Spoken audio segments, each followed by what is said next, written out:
Attorney Trixie Angeles, wala daw dapat ibang sisihin kundi ang gobyerno na pinag-initan ang mga Duterte, lalo na ang mga kaibigan at malalapit dito. Matapos ang paglusob ng batalyong pulis sa Davao City, nagsalita na ang former press secretary na si Attorney Trixie Cruz Angeles kung saang tahasang ibinulgar na ang lahat ng ito ay posibleng pampulitika sa pamilya Duterte na maituturing na malaking tinik sa mga nasa gobyerno at para mapanatili ang kanilang pwesto. Panoorin natin ang lahat ng kanyang nalalaman sa kanyang live video. Kung marahas ka dito, marahas ka sa lahat. Pero ang problema nga, soft tayo or soft ang PNP pagdating sa droga. Pero tingnan nyo, ano na nangyari dun sa Alitagtag drug bust?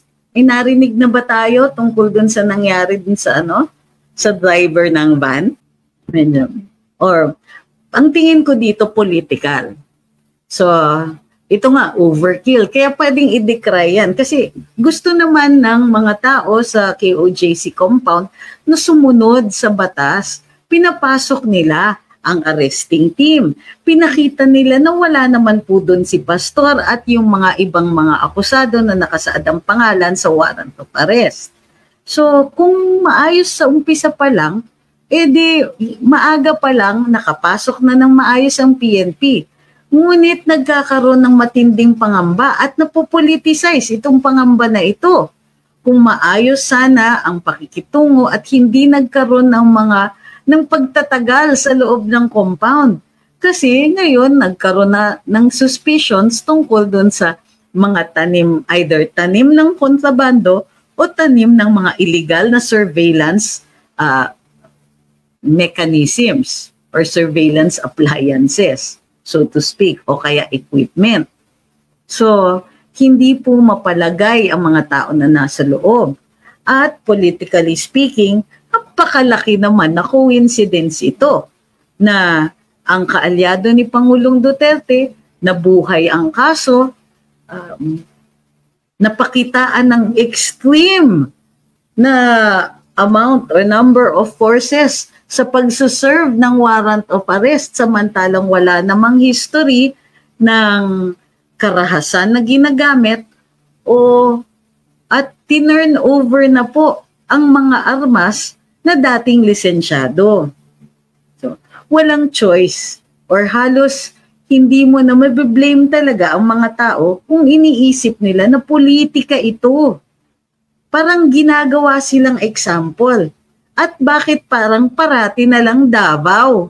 May issue sa Davao. Hindi aksidente na taga Davao ang vice-presidente. Ang how do you call this? Best performing na opisyales ng national government. 2 years in a row. At consistent po sa lahat ng surveys. Hindi rin aksidente. Taga Davao din ang dating Pangulo na maya't maya tuwing meron siyang kinikriticize o tuwing merong maisog ay binubuhay ang issue ng ICC. Wala pa namang ina-announce may warrant of arrest pa dyan. Hindi ba may threatened suspension pa nga si Mayor Baste Duterte na reprimand po siya noon ng DILG at may kumalat na balita na di umano'y sususpindihin siya. Wala namang maliwanag na kaso siya pero kaya nakakabagabag yung idea na sususpindihin siya. Dahil may ilang mga mayor na, si Mayor Rama, si Mayor Rama, meron pang iba nakalimutan ko lang yun si Governor Hubahib, ngayon si Mayor Baste, ay parang ano ba ang common denominator sa tatlong ito? Ang lumalabas dito ay hindi pantay-pantay ang pag-execute ng batas. Mayroong mukhang pinag-iinitan. Matagal ko na pong pinaglaban ang bayan. At inaamin ko din po, nagkamali ako. Akala ko itong Pangulo na ito ay gagawin niya yung sinabi niya. Pero nung tumataliwas na siya, mismo sa saligang batas at hindi maganda ang mga polisiya at may mga magandang ang polisiya pero hindi naman ginagawa. Oras na po na magsalita. Kahit sinong presidente, magsasalita ako. Kahit panahon ni Presidente Duterte, kahit gaano ko siya kamahal o kahit gaano katindi ang admiration ko sa kanya, kinriticize ko din siya. hindi po exempt si Pangulong BBM. Maging kaibigan ko man siya, maging isa sa kanyang kalihim dati, hindi mo ka mapipigil na mag-criticize kapag ang bayan na po ang napahihirapan ng mga maling palakad nitong administrasyon na ito.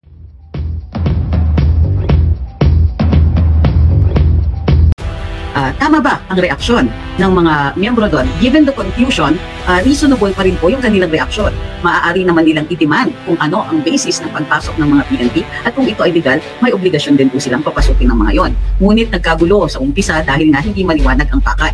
May mga instances talaga na ang service ng arrest warrant ay biglaan at pwersahan. Ito ay kapag sa assessment ng PNP, malaki ang tsansa na tumakbo ang akusado or gumamit ng deadly force laban sa kanila. Wala pa po yata tayong nakikita sa pagkakataong ito o sa mga sa mga videos at saka sa mga nakausap natin na mayroong ganun or mayroon walang sinasabi pa ang PNP na ito po ang kanilang expectation. Thank you kay May. At saka maraming salamat po kay May. So, sa early morning hours, may confusion po talaga gawa ng kakulangan ng impormasyon para dun sa mga tao sa loob at kakulangan ng pagbibigay ng impormasyon ng PNP. So far, standard pa po naman. Pero, kapansin-pansin dito, thank you kay Ma'am Marilu, kapansin-pansin dito yung number o amount ng mga tao, number ng forces na ginamit ng PNP. May 2 batalyon ng Special Action Force ng PNP. May isang contingent from the CIDG. Mayroon silang SWAT. Mayroon silang 2 helicopter. At marami pang ibang mga personnel ng PNP. Given yung itsura ng ang sapat ang iba pang mga at iba pang mga personnel ng PNP na nandun ay armado. Natural yun dahil nga po sila po ay alagad ng batas. Ngunit yung iba po ay mahahaba ang mga baril na dala, long arms and matataas na kalibre ng kanilang mga firearms. Ito ang kini-question ngayon ng maraming observers. Ayon dun mismo sa mga rules ng SAP, ayon sa mga nakausap natin, ang SAP po ay ginagamit ang mga pwersa na mahahaba ang baril at mataas ang kalibre nito kapag mayroon silang impormasyon na ang kanilang inire-raid o kanilang sinaserva ng warrant of arrest or search warrant ay armado din at matataas din ang kalibre ng ginagamit nilang armas. Wala pong pakita na ganon. In fact, nagkaroon ng issue ang KOJC at si Pastor Kibuloy several months ago nung kinwestiyon yung kanilang mga lisensya ng ilang mga armas nila doon. Para hindi magkaroon ng kontrobersiya o ng issue, isinuli ni Pastor at ng KOJC, tinurn over nila ang kanilang mga armas sa PNP. Therefore, alam ng PNP na ang mga rehistradong armas ay naisoli na at nasa pangangalaga nila. Mayroon ba sila posibleng ang sasabihin ng PNP dito ay mayroon po silang ibang impormasyon na nagpapatunay o nagpapakita na posibleng may ibang mga armas yung doon sa KOJC compound. Sa pag-serve ng warrant of arrest nila ngayong araw na ito, wala rin po silang naipakita na ganon. Ngayon, nagkaroon din ng issue. Ito ba ay service of a warrant of arrest o search warrant? Wala pong ipinakitang search warrant at medyo late na rin po ang pinakita nilang warrant of arrest. Pero, hindi po ito search ng premises. Ngunit ang pakiramdam ng mga tao doon sa loob ng KOJC compound ay para silang nagsasearch na rin. Valid po ba kung mayroon search? Well, wala silang warrant at kailangan may warrant silang ganon. May mga searches na incidental to a valid arrest. Kapag mayroong inaresto na tao, bunga let's say ng isang warrant of arrest o kaya ng huli sa akto ng pagkukumit ng isang krimen, maaaring mag-search. Pero may limitasyon yung search na yon at nililimita yon doon sa area ng immediate control ng tao na inaaresto. Wala pong ganun dito. Okay? Wala din pong So yung search na yun, search nga po, hindi po plain view, hindi mag-a-apply ang plain view kasi hindi siya search, plain view na siya. Pero search, ang search na yon ay for weapons or usually for weapons yon. Yung search of the immediate vicinity, kung saan may inaaresto na tao, ay para sa kapakanan ng arresting officers at yung mga tao dun sa paligid.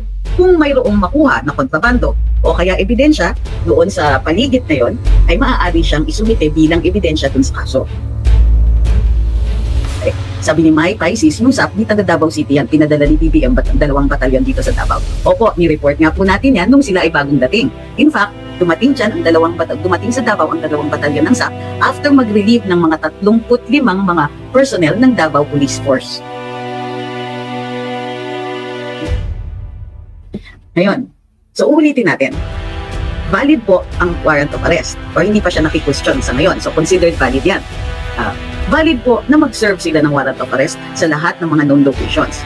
Ang mga kontrobersiya dito sa particular na service na ito, isa, tama ba ang warrant of arrest? Kasi ayon dun sa rules, kailangan dinidescribe with particularity yung tao na inaaresto, tama naman, pinangalan sila. Pero pati yung lugar kung saan sila aarestuhin. Dito, may general description. So, dito in particular, yung KOJC compound. Kung ang compound ay yung sinasabi nilang lugar na aarestuhin, napakalaki nito. At marami pong mga residences doon sa loob. Marami din pong nakatira dito. So, maaaring i-challenge yung pag-serve ng warrant of arrest kasi hindi particular kung saan lugar ina-allow sila mag-conduct ng arrest na yon. So, pangalawang kontrobersiya.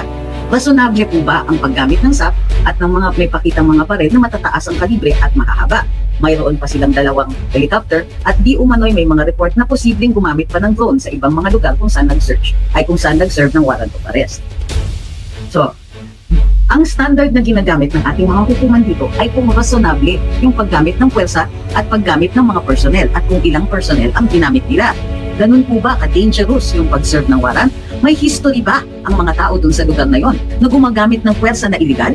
Mayroon po ang armas dun sa loob ayon sa rules ng PNP mismo o practice ng PNP. Ginagamit nga po ang SAP at ang mataas na kalibreng baril kapag may balita sila, may impormasyon sila na may mga matataas na kalibreng na baril na maaaring magamit doon sa raiding force o doon sa puwersa na magsaserve ng warrant of arrest.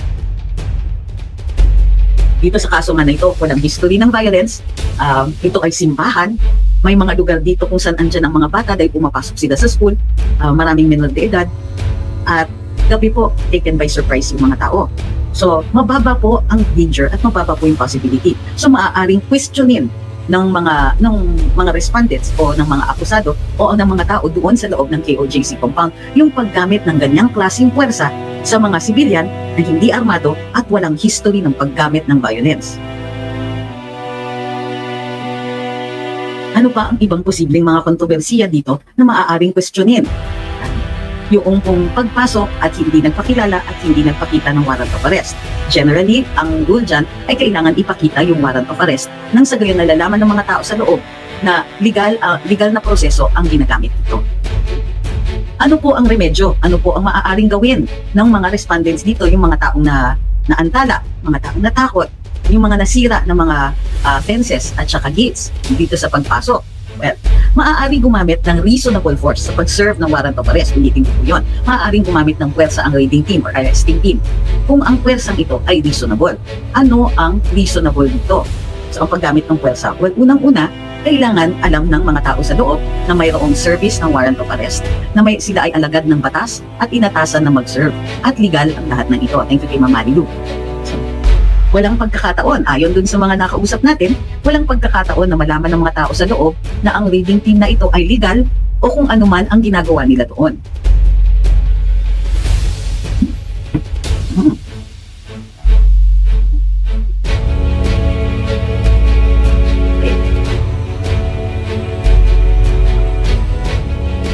Okay.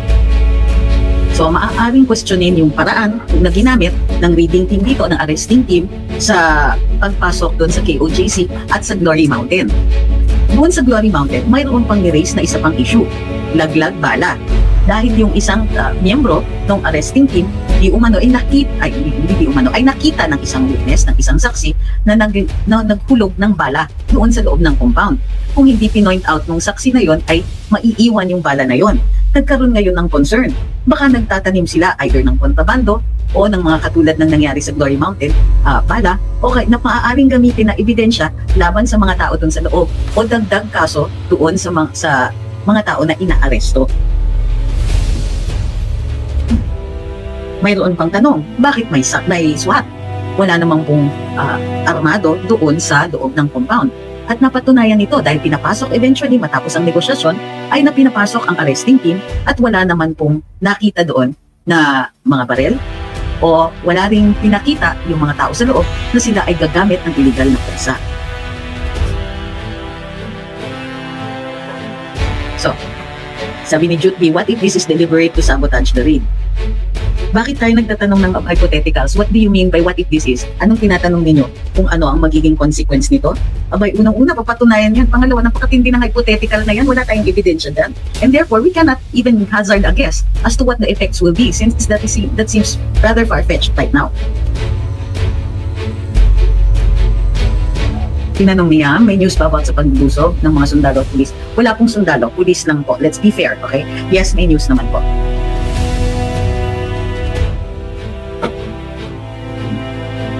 Thank you kay Oliver. Sabi niya, love your hair, kabog. Actually, galing ako sa SMNI. So, magaling talaga sila mag-ayos doon. So, maraming salamat din po sa kay Firehorse. Sabi ni Firehorse, sana ganyan din gawin nila kay Noor Biswari para makita natin kung paano nila gagawin. Thank you kay Juti.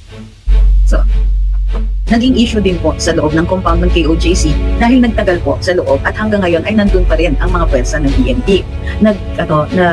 Nababagabag tuloy ang mga tao sa loob na posibleng nataniman sila o ng mga pagpapando o ebidensya o kaya nagtanim ng mga surveillance equipment sa loob. Ngayon, hindi po legal ang pagtatanim ng surveillance or monitoring, especially audio monitoring devices sa loob. Hindi po maaari isumite ang mga yan bilang ebidensya sa hukuman. Gayunpaman, posibleng gamitin yan ng PNP para ma-monitor ang kanilang movements o makapag-espiya sa loob kung itinatago ang mga akusado. Please take note, 5 po ang mga nakapangalan sa warrant of arrest. Hindi po iisa katulad ng binalita ng iba. Sabi ni Inday, karamba, mabait talaga ang Panginoon Diyos kasi di sila nagtagumpay, pulog-pulog kunwari ng bala. Parating bala is more fun para sa di na utak, pero huli kayo. Sabi ni Sakura Mamalias, di man po is drug lord si Kibuloy para ganun din nila. Ayun na nga. So yun nga po ang nagiging issue dito. Thank you kay Life Goes On. Nagiging issue kung reasonable yung number of personnel at yung pwersa na ginamit nila. So yung kasi ayon dun sa rules, maaaring gumamit ng pwersa, magbukas ng pintuan, magbaklas ng fence, and so on, kapag reasonable ito. Paano nagiging reasonable? Kapag alam ng mga tao sa loob na legal ang inyong pagpapasok at legal ang sinisert at sumusunod lang po kayo sa legal na proseso.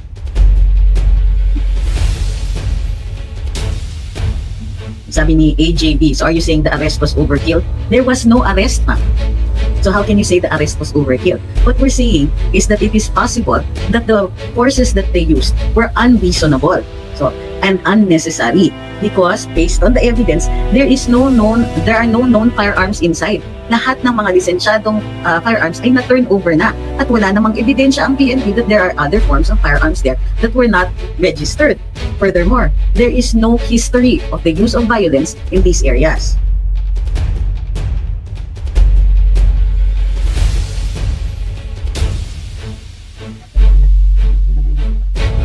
Thank you kay Francis Berwin Igles. Thank you kay Ma'am Marilu at saka kay Leia 27. Sabi ni Happy Wagging Tails, ang daming drug lord sa Pinas, bakit si Pastor ginanyan nila na hindi naman drug lord at di masamang tao? Pero para sa akin nga, medyo mas malala pa pag kinonsider ninyo yung konteksto na ang mga kasong ito ay na-dismiss na po dati, ngunit nabuhay pa muli dahil ni-revive ng DOJ. Para ma-revive ang isang kaso, kailangan po may bagong ebidensya. And although may bagong ebidensya naman, nagpa-presenta ang DOJ ng additional witnesses, mayroon naman pong defenses ang mga akusado dito. Yun nga lang, para ma-determine kung tunay o ma-testing yung ebidensya on both sides, nire-require nito ng isang trial. Sabi po sa post ni Sir Jason, sa may nahuli daw po sa CCTV na nagtangka ang isa sa mga pulis, yun nga po yung sinasabi natin. Sa CR sa loob ng KOJC, adong din po pala sa compound. Pero dahil huli sa CCTV, nagpalit ito ng statement, may iba pa kayang itatanim. Yun nga po ang current suspicions ng mga tao na nasa loob ng compound. Sabi ni Ma'am Valerie, di ba pwedeng ma-discharge lahat ng kaso ni Pastor dahil sa hindi makatarungan yung pinagagawa nila kakagigil? Unfortunately po, nasa hukuman na yung kaso. So kaya naman pong ipaglaban doon sa loob. Bigyan natin ng pagkakataon ang lahat ng partido na patunayan nila ang kanilang kaso. In fact, nung umaga, maaga pa at mayroong ng unrest medyo na kinakabahan, natatakot, at nag-worry yung mga tao sa loob ng compound na nawagan ang ating dating Pangulo, si former President Rodrigo Duterte, sa mga tao dun sa loob bilang administrator ng mga properties ng KOJC. At nanawagan siya ng kalma at sinabi ang abiso niya kay Pastor Kibuloy ay sumuko ng mapayapa at ipaglaban ito sa hukuman. Yun nga lang, tila wala naman po doon si Pastor Kibuloy dahil bigo ang PNP sa pag-serve ng warrant. Wala pong ni isa dun sa mga nakapangalan sa warrant of arrest ang namataan, nakita o nahuli sa mga lugar kung saan sila nag-serve. Sabi ni Crisanto, pinatutunayan lang ng Marcos Jr. kung ano ang nakaraan kay si Sandro, siyang BBM noon. Ano daw? Upang susunod din presidente, kaya dapat habang maaga mapababa na si JR. Okay, thank you po. Sabi ni Ken, what are your thoughts about the statement na nilabas ni FPRD? Kailangan ba may thoughts sa lahat? Ako, agree ako kasi ang kinukundinin niya ay yung overkill. Dahil nanawagan pa nga si dating Pangulo na kumalma ang mga tao sa loob at magsumiti sa mga proseso. Hindi nagtagal matapos na siyang manawagan ay pinapasok ang mga puwersa ng PNP sa loob upang mag-serve ng kanilang warrant of arrest. Ang tagal nga nila doon sa loob at ang dinig ko ay nandyan lang sila sa labas ng compound matapos silang magtagal ng ilang oras sa loob, hindi po sila umaalis sa immediate vicinity ng premises. So ano yung ang tanong dito? In fact, meron pa nga sa kanila na di umano'y bumalik pa sa loob. Ang tanong, valid pa ba ang ganitong service? Pumasok na sila, hindi nila nakita, wala silang naaresto, lumabas, bumalik pa sa loob, at ngayon ay nandun lang sa immediate vicinity sa labas. Kailan sila magre-report sa hukuman? Ilang araw nilang planong i-stake out dyan? Ang tanong ay kung rasonable pa po ba ito sa mata ng batas. Dahil ang alam natin na proseso ay pagkatapos ma-serve ang warrant of arrest at walang nahuli, babalik ang PNP doon sa hukuman upang i-report na hindi nila nahuli at wala doon sa naturang lugar yung akusado.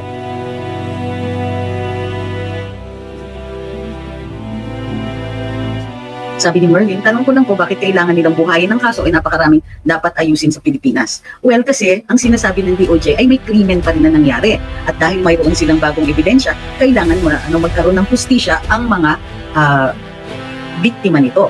Unfortunately, dun sa dating kaso ay itong mga karamihan sa mga di umano'y biktima na ito ay hindi pinaniwalaan ng mga prosecutor kung kaya't nabasura yung kaso nila.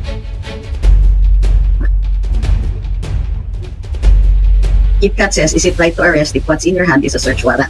Maaari po. Kasi halimbawa, sa proseso ng pagsasearch, may nahanap na kontrabando tulad ng, let's say, may droga. Ang mga tao dun sa immediate vicinity, yung may control ng mga gamit sa loob ng isang tahanan o building o opisina o kwarto, ay maaaring arestuhin para dun sa possession ng kontrabandong iyon. Sabi ni Ronnie, kudos to KOJC, armado sila ng cellphone. Correct. Sabi ni Delphine Edalin, super OA yung gear, super dami, overkill, ready to fight and taggy yung PNP.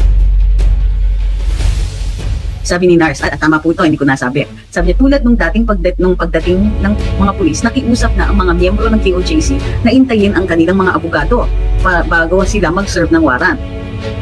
Should they wait or can they proceed to enter the premises? Wala po kasing nakalagay dun sa rules na kailangan mag-intay ng abogado para dun sa pag-serve ng warrant. Ang maliwanag dun sa rights of the accused ay kapag nahuli na, entitled siya to counsel, hindi siya kailangan magsalita, and so on. So you have the right to remain silent and so on. Pero dun mismo sa pag-serve ng warrant, hindi po required ang PNP na intayin ang abogado. Yun nga lang, nakikiusap ang KOJC at maayos naman ang kanilang pakiusap. Ngunit katulad ng sinabi ko, wala pong obligasyon. Sabi ni Eric, iuwi ko na daw yung makeup artist. Medyo nakaka-insulto ka na ha. Pasensya ka na dun sa mga araw na hindi ako nakamukha. Tiis-tiis na lang po. So, yun. Ano pa? Pero tama yung sinabi ni Ma'am, ni Nars. Ano pa yun? Pwede ba kitang imam? Na nakiusap naman ang mga miyembro ng KOJC. Alam nyo, base nga sa pagkakakilala ko ng mga miyembro ng KOJC, alam nyo, mabait sila, respectful, hindi po sila mga agresibo. Bahagi po ito ng kanilang pananampalataya, yung kanilang demeanor at pakikitungo sa ibang tao. So, medyo nakakaalala lang, nakaka-worry lang. Kasi, alam naman natin na yung una ay mga reaksyon, di ba? Mga reaksyon ng mga taong nagulat at natakot. Ngunit, nung huminahon na ang takot at nanawagan na nga na kumalma sila, ay maayos naman ang kanilang pakikitungo sa PNP. Kung kaya't sinasabi ng iba at karamihan at nag-agree naman ako na parang overkill ito. Yung mga tao ay maayos nakitungo sa kanila, yun nga lang sa umpisa ay nagulat sila. Alam naman ng PNP na natural na reaksyon yun. Sabi ni user 117746, ang daming pulis do only after one person. Ay hindi po. 5 o 6 ang mga pangalan na nandun sa warrant of arrest, pero lahat yun wala dun. So, sabi ni Bobex, 1 AM na watching niyo pa. Oo, pasensya na po. Kasi nga galing po ako sa SMNI, meron akong interview kanina. So, kaya na-late tayo ngayon. Pero nangako po kasi ako, nag-live ako ng maaga-aga kanina at sinabi ko na matapos ang interview, ako po ay mag-live. Maraming salamat, Ma'am Marilu. Sabi ni Olive, disappointed talaga ako. Talamak na naman adik sa Pinas. Sa panahon dati ni PRDD ganito. Oo nga. At ito pa, ang medyo dapat kinukumpara natin, bakit ganito ang klaseng pwersa na ginamit sa mga taong walang history ng violence at hindi armado. Pero kung papansinin niyo, Ma'am Lea, thank you. Kung papansinin niyo kung ano yung polisiya pagdating sa pagpupuli ng mga criminal relate o mga suspect related sa paggamit ng droga o pagbenta dito o sa pag-violate ng Dangerous Drugs Act. Hindi niyo ba napansin, bawal may mamatay? So, ang nakikita po natin dito at hindi natin maibibintang ang mga tao na iisipin nila na soft on crime ang ating Pangulo or soft in particular sa issue pagdating sa droga. Pero napakabangis, inaalaw ang napakabangis na pag-serve ng warrant of arrest dito sa kay pastor, sa mga kasamahan niya at doon sa sa loob ng isang compound ng pagmamay-ari ng simbahan. Sabi ni Mark Andrew, trinato nga silang bisita. May mga tauhan ng KOJC na nag-abot ng hamburger at inumin kanina sa mga pulis. Ganun nga sila maayos makitungo sa tao.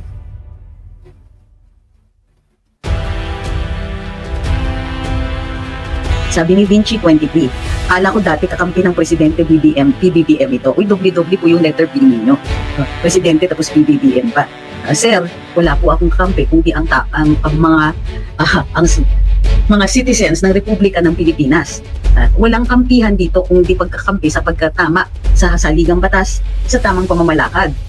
Ewan ko sa inyo, kayo kasi ang tingin niyo sa aming pagtatanggol sa bayan ay kailangan kampihan. Sa inyo walang bayan personalities lang yata ang inyong inaatupag. So may problema po tayo. Himahina po ang appreciation ninyo at hindi niyo po ako kilala. Matagal ko na pong pinaglaban ng bayan at inaamin ko din po, nagkamali ako. Akala ko itong Pangulo na ito ay gagawin niya yung sinabi niya. Pero nung tumataliwas na siya mismo sa saligang batas at hindi maganda ang mga polisiya at may mga magandang ang polisiya pero hindi naman ginagawa. Oras na po na magsalita. Kahit sinong presidente, magsasalita ako. Kahit panahon ni Presidente Duterte, kahit gaano ko siya kamahal o kahit gaano katindi ang admiration ko sa kanya, kinriticize ko din siya. Hindi po exempt si Pangulong BBM. Maging kaibigan ko man siya, maging isa sa kanyang kalihim dati, hindi mo ako mapipigil na mag-criticize kapag ang bayan na po ang napahihirapan ng mga maling palakad nitong administrasyon na ito. So, hinay-hinay po, parang hindi na pumupunta kayo dito. Hindi niyo po kilala ang kausap ninyo. Matagal na po akong lumalaban. Ngayon nyo lang ako nakita. At para sa iyo, ang laro lang ito na may kampihan. Sa akin hindi. Ito ay tungkol sa kapakanan ng aking bayan.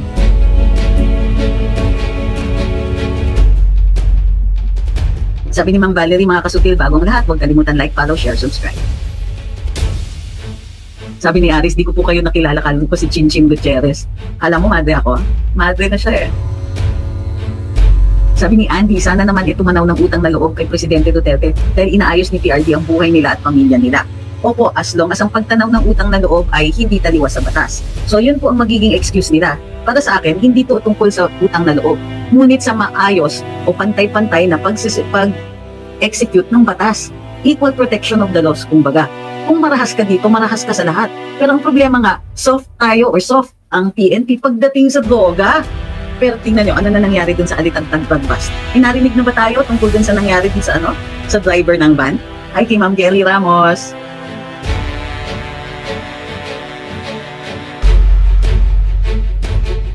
Sabi ni Ma'am Arlene, but before that, I think you're also aware of the Marcos history. Just asking. You're not asking anything. I don't see a question.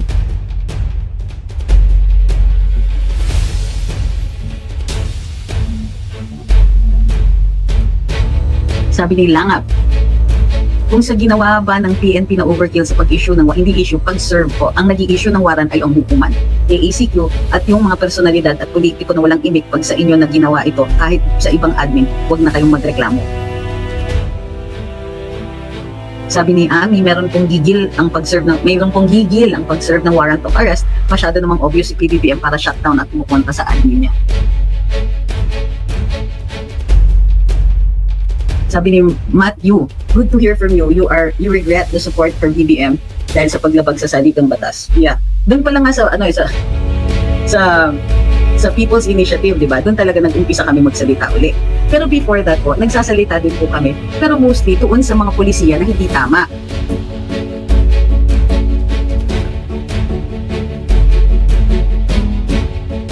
Sabi ni user, tingnan natin kung sundin pa sila ng men in uniform. May proposal si Jokno na bawasan ang sweldo nila. Jokno, hindi na po DOF si Jokno. Tapos na po siya. Ay kay Ma'am Kelly, sabi niya, iba aura mo. So freshness and opinion mo, pasok sa banga. Salamat. Sabi ni Ma'am Baby, ang sweet naman ng pusa. Oh, actually, namiss ako nito. Tagal ko kasi sa Davao eh. Yan. Sabi ni JN, clear mo talaga mag-explain. Daddy, sit down. Yan, good boy. Sabi ni Cuenca at yan sa Crisanto, sino susunod na gurgurin? Si BG o si Arnel Ignacio kung iba pang mayor na taliwa sa admin ng Marcos? Sabi ni Aris, ang usapan daw sa droga, walang mamamatay, walang sinabi na may mahuhuli. Ay, grabe. There is it. Ang kulit mo. Ay, putting it down. Down. There, on the floor. Kulit. So. Sabi ni Andy, Attorney Trixie, Attorney Vic, Attorney Harry, Attorney Glenn, Attorney Panelo, Attorney Duterte, Rodrigo Duterte sa Senado. Ay, huwag niyo ko isali dyan. Kailangan sila ng Republika ng Pilipinas. I-flash sa inidoro ang mga lumang senator na pinayaman ni Napoles. Yes, Ma'am Christine, that's Belly Bellerapon, and he's back. Right, Belly, sit. Over here. Ulit. Angry ka na? Sabi ni Manuel Dasilio, ma'am, sana inaasikaso nila ang pagtaas ng pensyon ng senior citizen. Down. Ayan. Now. Sit. So, akulit. For some reason, na-miss niya ako yan. Tagal ko kasing out of town. Ayan. Tama po si Sir Manuel. In fact, ito nga yung irony niyan. Kaka-announce lang ni Presidente Marcos na tatanggalin ng mga bonuses. Yung PBB, di ba? At saka yung PEI. Parehong pinasuspindi muna. Ngayon, sabi, pinasususpindi kasi maraming duplicate programs ito. Pero syempre, hindi mawawala sa hinala ng mga tao na kaya pinasususpindi yun ay baka pinukulang na sila ng pera. So fiscal management, kumbaga yung pag-manage ng paggastos ng pera ng gobyerno ay isang nagiging malaking concern. Ang daming pera para sa ayuda. Pero sa mga kawani ng gobyerno, nga. Tapos ganito pang karahasan or impression ng karahasan ang nakikita natin. Sabi ni Heartless TV, malaking pasasalamat talaga na uso ang vlogging dahil itong mga mainstream wala ka talagang aasahan. Isa sana sila sa magiging boses ng bayan. Well, alam nyo, issue din po kasi talaga ang how do you call this? Yung chilling effect ng pagtanggal ng prangkisa ng SMNI. Okay. Sabi, may nagpa-flood kasi dun sa TikTok at sinasabi arrest Kibuloy. Ayun na nga, hindi ba mayroon na ng attempt, pero bigo. So, pinagsasabi nitong mga to. Ang tingin ko dito ay may bagong utos sa mga dito sa mga calls at sila po ay yun lang ang ulit-ulitin dahil syempre issue ito. So, tingnan po natin kung ano magiging epekto ng kanilang pagtutol. Thank you kay Khan Nunez. Sabi ni Matthew, tama po kayo, dapat hindi kampi-kampihan kung anong nakasaad sa saligang batas, yun ang dapat. Like FPRD, merong prinsipyo at may paninindigan. Sabi ni Roy, anong motibo ni Hontiveros, bakit binuhay uli yung kaso? Si Senator Hontiveros po kasi, I think Lupin, ang chairman ng Committee on Women sa Senado. So special concern niya itong human trafficking. Pero, hindi natin alam yung political motivation, gayon pa man napakalaking coincidence naman po na closely associated si Pastor Kibuloy sa mga Duterte at naging instrumental sa pagpapanalo ng mga Duterte sa kanilang mga pwesto. Sabi ni Eric, very traumatic yung KOJC happening. Nawawalan na ako ng pag-asa sa bayan ko. Kailangan na ba nating mag-migrate sa Canada? Di ko maiwan ang ganda ng buhay sa Pinas. At hindi ko kailanman iiwan ito. Thank you kay Ma'am Valerie. Sabi ni Francis, Madam, ang next issue sa script nila, Duterte tinago si Kibuloy. Or worse, baka si Mayor Baste ang gawin nilang sangkalan. Ito sabi ni Delphine Edalin, yes, I remember those days that you and your group used to criticize the last government cabinet members with the late Jojo Robles. That's why I started following you during the early Carambola days. Opo, early in Carambola ako noon. And yes, and in fact, kaya nga parati tayong nagre-report tungkol sa bigas hanggang ngayon at sa agrikultura. Dahil yan po, yung story ako sa Carambola. Nung ni-report ko, tuwan-tuwa si Sir Jojo noon, na tinutukan ko yan kasi pareho sila ni Boss Conrad na dating nagre-report sa Agri. So parang nagkapare-pareho kami ng concern tungkol sa sektor na yon. Sabi ni Ma'am Christine, what gets my goat is some people are cheering this on just because they deem Duterte an enemy, not thinking that this is oppression, and oppression has to be fought by all regardless of faction. So yan. In fact, kahit in the last administration, naalala mo Ma'am Christine, kapag kahit popular, halimbawa yung pag-iinsulto sa ibang mga pagka yung foul na, hindi kami sasali doon. So may lines talaga that we don't cross.